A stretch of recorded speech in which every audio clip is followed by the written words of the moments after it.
ఇప్పుడు మంగళగిరిలో జగన్మోహన్ రెడ్డి సొంత కుటుంబ సభ్యులనే పోటీకి నిలబెట్టాలని ఆలోచిస్తున్నాడు అంటూ ఒక యూట్యూబర్ పెట్టిన వీడియో తాలూకు షార్ట్ చూశారన్నమాట. అందులో మనల్ని ట్రిగ్గర్ చేసిన పాయింట్ ఏంటంటే, ఇది జగన్మోహన్ రెడ్డి నిజంగానే సొంత కుటుంబ సభ్యులనే నిలబెట్టబోతున్నారంటే ఎంత సీరియస్గా ఫోకస్ పెడతారో మీకు అర్థమవుతుంది, అర్థం చేసుకోవాలి అంటూ ఆ మాట మాట్లాడటం మనల్ని ట్రిగ్గర్ చేసిందనమాట. నాకు ఒక విషయం తెలియక అడుగుతాను వ్యూవర్స్ని కానీ ఎవరినైనా. 175 నియోజకవర్గాల్లో జగన్మోహన్ రెడ్డి సీట్ అంటూ ఇస్తే సొంత కుటుంబ సభ్యులకి ఎక్కడిచ్చినా కూడా అదే ఫోకస్ పెడతాడు కదా, మంగళగిరిలోనే పెడతాడా? పోనీ మంగళగిరి నుంచి పోటీ చేయించే ఆలోచన అంటే ఏం లేదు. నేనైతే ఒకటే చెప్తాను, మనకి కంటెంట్ తక్కువ ఉంది, ఏదో ఒక ట్రిగ్గర్ పాయింట్ కావాలి జనాలను ఆకర్షించడానికి. నేను ఎట్లా అయితే ఆ షార్ట్ని ఒక్క సెకండ్ చూసి మానేశాను, మిగతా వాళ్ళు ఒక నిమిషం చూసి మానేసినా చాలు కదా. ఇప్పుడు ఎట్లా ఉంటుందంటే, ల్యాండ్ పూలింగ్ని ఆయన ఎవరో అడ్డుకున్నట్టు, చంద్రబాబు నాయుడు గారు ఉప ప్రధాని కాబోతున్నట్టు, విశ్వసనీయ వర్గాల సమాచారం ఉంది నా దగ్గర, ఒక అథెంటిక్ ఇన్ఫర్మేషన్ ఉంది నా దగ్గర అని ఓదరగొట్టినట్టే ఉంటుంది. ఇప్పుడు ఇలాంటి విషయాలని ఎవరు వచ్చి ఖండించరు, ఎందుకు పోటీ చేస్తారు అని. అలానే పోటీ చేస్తారు అని గట్టిగానూ చెప్పలేరు, ఎందుకంటే ఎవరు ఎక్కడి నుంచైనా నిలబడతారు కాబట్టి. జగన్మోహన్ రెడ్డి సొంత కుటుంబ సభ్యులు అంటే ఎవరు ఉన్నారు, భారతి గారిని నిలబెడతారు అని చెప్పొచ్చు కదా. సత్రకాయగాళ్ళు అందరూ ఏం చేస్తుంటారంటే, చెప్పాల్సింది చెప్పలేరు. సత్రకాయగాళ్ళ సంగతి నేను చెప్తున్నా, సత్రకాయగాళ్ళ సంగతి మాత్రమే చెప్తున్నా, మిగిలిన వాళ్ళ గురించి కాదు. ఇప్పుడు లేదు ఆ వ్యక్తి చక్కగా మాట్లాడతాడండి అంటారా, నేను మాట్లాడింది అట్లాంటి వాళ్ళ గురించి కాదు, వాళ్ళ గురించి కాదు. ఇది ఖచ్చితంగా అర్థం చేసుకోవాల్సిన విషయమే. ఏంటి, ఏదో పులిహార మనకి డిజిటల్ మార్కెటింగ్ ద్వారానో లేకపోతే ఇంకో ద్వారానో కొంతమందికి భజన చేయటం ద్వారానో ఆ వ్యూయర్షిప్ కానీ ఆ మార్కెటింగ్ టెక్నిక్స్ కానీ ఉన్నంత మాత్రాన మనం చెప్పిందంత అవతలోడు వింటాడు, నమ్ముతాడు, వాళ్ళని వెర్రి గొర్రెల్ని చేయొచ్చు కాసేపటి వరకు. ఆ తర్వాత ఇంకొక 4 వీడియోలు మంచివి పెడితే చాలు, దీన్ని పట్టించుకోరు అనుకునే బాపతు గాళ్ళకి మాత్రమే నేను చెప్తున్నాను, అంతేగాని ఎవరు అఫెండ్ అవ్వాల్సిన అవసరం లేదు.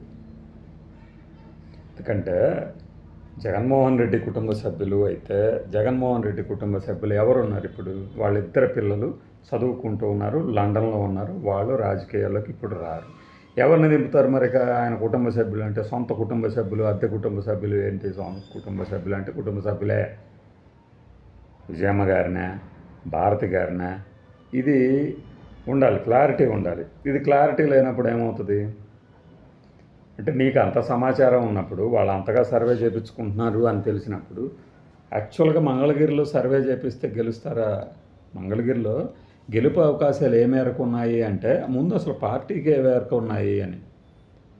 ఆళ్ళ రామకృష్ణారెడ్డి గెలిచినప్పుడు సొంత కుటుంబ సభ్యులు ఎందుకు గెలవరు? కాకపోతే దానికి కూడా పరిస్థితులు అనుకూలించాలి.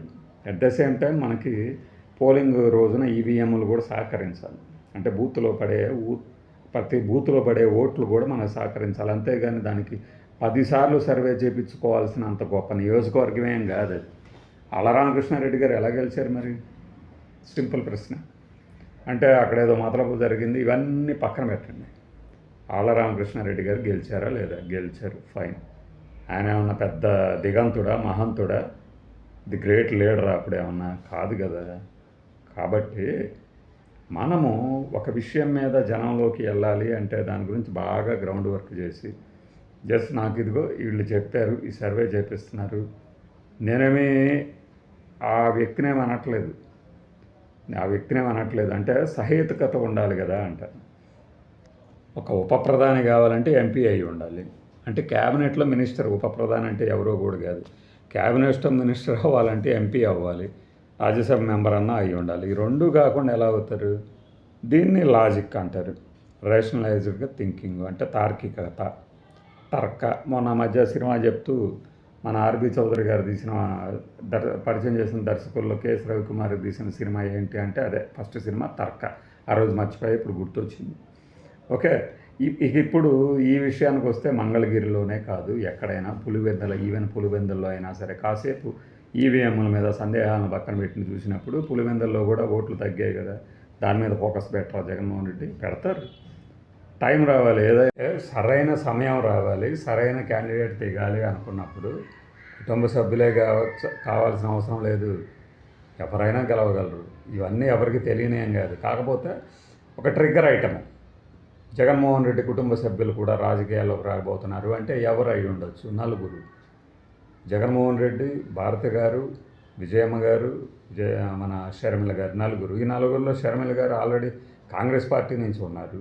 విజయమ్మ గారు పులివెందుల్లో అప్పుడు పోటీ చేశారు. ప్రస్తుతం రాజకీయాలకి ప్రస్తుతానికి దూరంగా ఉన్నారు. ఇక ఎవరున్నారు మిగిలి? భారతి గారు. భారతి గారి పేరు చెప్పొచ్చు కదా డైరెక్ట్గా.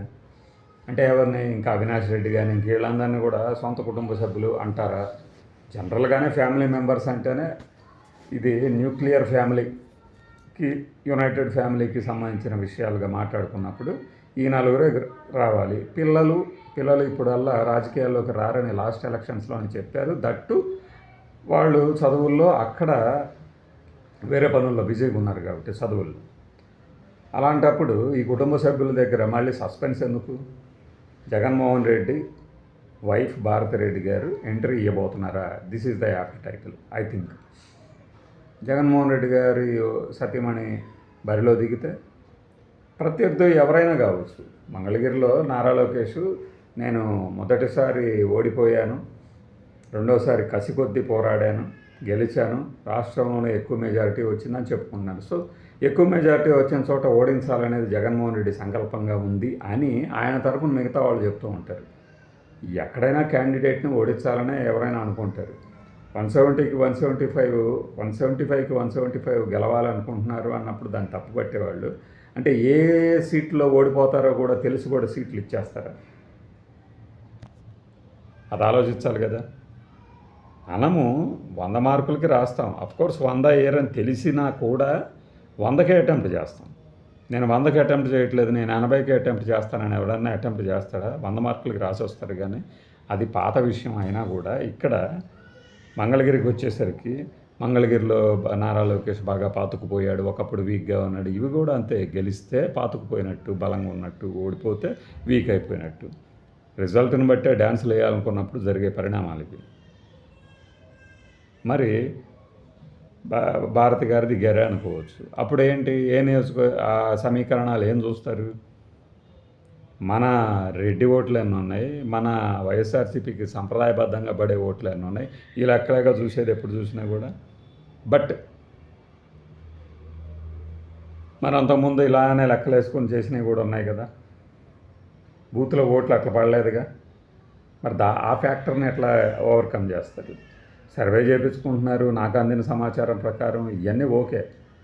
సర్వేల క్రెడిబిలిటీ కూడా ఎప్పుడో పోయింది కదా. సర్వేల క్రెడిబిలిటీ కూడా గంగలో కలిసిపోయిన తర్వాత ఈ సర్వేలు అంటే నమ్మకంగా సర్వే చేయించుకోవటానికి ఏంటి కొలమానం, ఏది ప్రాతిపదిక? ఈ కోణంలో ఆలోచించినప్పుడు ఏంటంటే ఇది మనం ఊహాగానాల్లాగా, అంచనాల్లాగా వేసుకోవడానికి పనికి వస్తాయి ఇట్లాంటివన్నీ.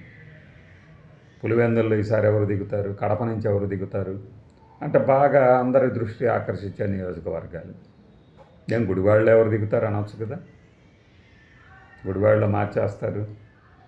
పాయకరావుపేట ఎమ్మెల్యే ఎవరు, వైజాగ్లో ఎవరు, ఇవన్నీ ఏంటంటే మిగిలిన వాళ్ళు పోటీ చేసేవి కాబట్టి. అదే కుప్పము, మంగళగిరి ఈ నియోజకవర్గాల పేర్లు ఎత్తితే ఇప్పుడు ఆయా పార్టీలోని అగ్రనేతలుగా చెప్పేవాళ్ళు ఉన్నారు కాబట్టి కాస్త ఫోకస్ పెరుగుతుంది ఆ వీడియోల మీద, ఎవరి దృష్టి అయినా పడుతుంది అనేది నా అభిప్రాయం.